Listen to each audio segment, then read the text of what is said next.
Is extremely flimsy, and I definitely do not think this is going to support 1500 plus horsepower, especially if this shifts. So I'll research and look into the ones that's on the Cayenne and the Touaregs, because it's a lot beefier from when I removed the 3.6 VR6 engines from those vehicles.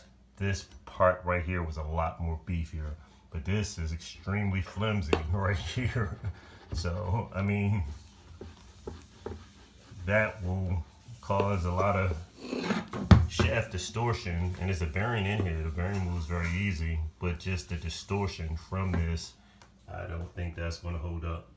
So we're going to have to do some research into possibly beefing this section up, or having the prop shaft modified with longer spleens so that this is back further and it will be able to fit the larger Touareg support right here. We're building a drive shaft for the TT. So we still have the original one, but we ordered a spare one just so we can rebuild this one. And we're going to put the rear subframe on.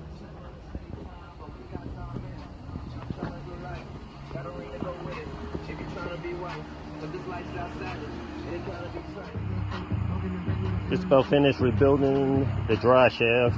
So we have a new bearing in here, all assembled, put together. This is the original one for the TT. You can see this is a little bit heavier duty for this particular style TT that we bought the axle from, a newer model. But one of the kickers is all the TTs was usually coming with this carrier bearing that's really flimsy. I mean, I'm moving this with one finger. You can only imagine if 400 or 500 horses going through this, let alone 1,000. Same thing with the original one. So I sourced a heavy duty one. You can see the thickness in the metal versus how thin this is. This is a lot thicker, as well as the bearing itself. This has a heavier bearing pressed into it versus this little small bearing. So this is the whole diameter of this, a lot larger bearing. So this will definitely support a lot of horsepower. Just about finished rebuilding the drive shaft for the TT. This was the original TT drive shaft. We bought a spare one, used one just to rebuild.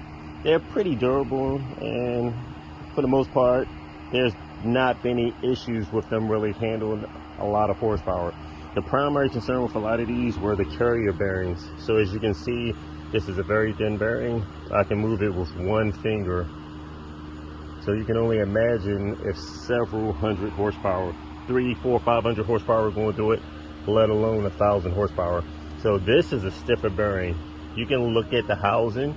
This is a lot thicker metal going around to support this rubber bushing that's in the middle, as well as the bearing itself is a lot larger versus this little small bearing. So luckily I was able to source a lot stronger carrier bearing that will support pretty much some good horsepower. So we're going to put this bad boy to the test and take it to the limits. Original, look how flimsy this thing is. Insane. That's just crazy. Okay, a little bit of anti-seize on the spines and on the race itself, so that way to help prevent anything from seizing up if we have to go back in and take anything apart, as well as it being exposed to the elements under the car, and that'll help prevent any of the crucial parts from rusting or seizing into position. Had the dry shaft built and put together. We're ready to put it in the car and install it. So we already have the front bushing already mounted to the transmission right here, brand new, and that's already bolted in position to the DQ 500. Now, quite a few things we made better, if you can tell the difference. A lot larger CV joint installed here. We've seen before at the track, a few people had problems with these on the RS3s and they go back with this design. So this is a setup that's a lot larger, and this is a Porsche CV joint that's a lot stronger. So we have a stronger carrier as well as a Porsche CV to help take up a lot of that extra force and dampening, as well as to give us the flexibility and the strength for running higher horsepower. Another little trick of the trade we've done, you can see the difference back here. So this bushing back here, dampener, it actually has a bigger outer ring on there, which has a built-in harmonic damper. So this is similar to the harmonic damper that you would have on your engine. We did the measurements for this and everything turned out perfect. So for example, the sleeves in here fits perfectly in the races here. So our shaft spline, our sleeve that sticks out, and the inserts, everything fits in perfect, as well as this will act as a damper to help take away some of the vibration that goes through the drive shaft with running higher RPM. The sudden drop of the clutch or dropping into gear from launching hard, this will help be a balancer to help dampen any type of force. So you can see that this is a lot larger, and this will help with the horsepower as well. So some nice upgrades that we've made for this.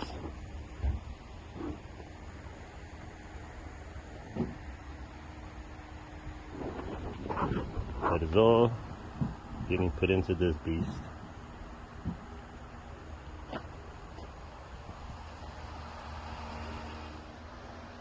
Ready for the install. Have the drive shafts rebuilt. Get the Porsche CV on here, heavier duty carrier,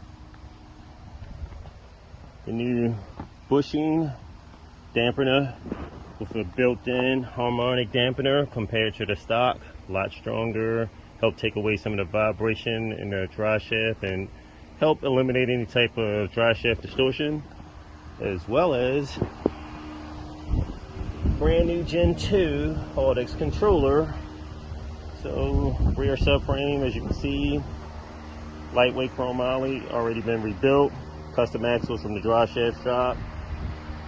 Have a lot of control with the adjustable control arms and link bushings. So let's get this bad boy installed, put together, and we have a lot of adjustments, which is good. So when we take it to the track, if we have to dial in or adjust any type of toe or anything camber to get the tires to hook up and lay down a nice solid patch. We've worked until it's gotten dark out here. Got the drive shaft hooked up to this bad boy, bolted down into position. See the new bushing. Got it up under the car. So we'll just go ahead and mount this in tomorrow. It's a little dark. We want to have the extra light, even though we got several spotlights, but we've made some good progress today. So that's the rebuilt puppy back up in this bad boy, looking nice. We have it supported, all is bolted up. All we gotta do is just roll the rear over and 4 bolts to put it in position. So either way, we've don't want to overexert ourselves, work ourselves to death. Made some great progress today, got a lot of stuff done. Or some tedious stuff that will make the car last and be stronger, as far as the larger CD that's incorporated on the drive shaft, the built-in damper, things like that. So we made some pretty good progress overall, and then we can just go ahead tomorrow, mount this in place. Get the new Audex Gen 2 installed,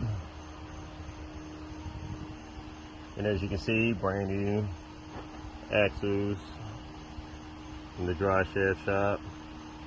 So just a matter of rolling it in. 1, 2, 3, 4 bolts, and she'll be up in there. That only takes a few minutes, but better have the extra lighting. That way we can just see everything, be freshly charged up, and knock this out really quick and go over any other little miscellaneous things. Head over to colabrand.com.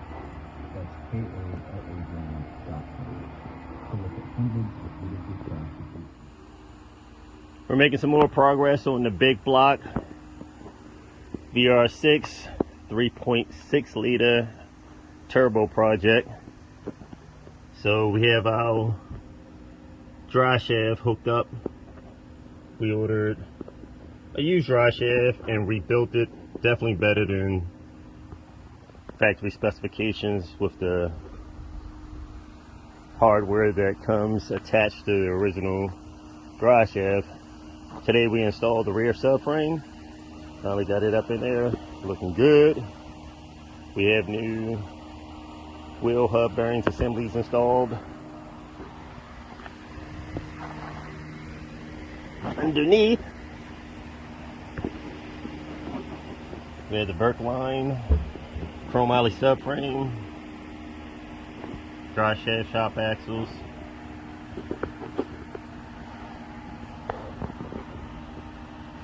some of the upgrades were harmonic damper bushing that's attached to the rear section of the dry shaft. Now hopefully this will eliminate a lot of the shock when launching very hard, a lot of the shock that may go through the rear diff. So we have to install fresh oil inside. When we had it down, there was just a little bit of leakage because it was upside down when we was installing all the components into the new subframe. So we'll clean all of that up. So some new diff oil in for the front transfer case, the DQ500 transmission, as well as the rear diff. So making some pretty good progress on the car. Everything's coming together pretty good, looking very good.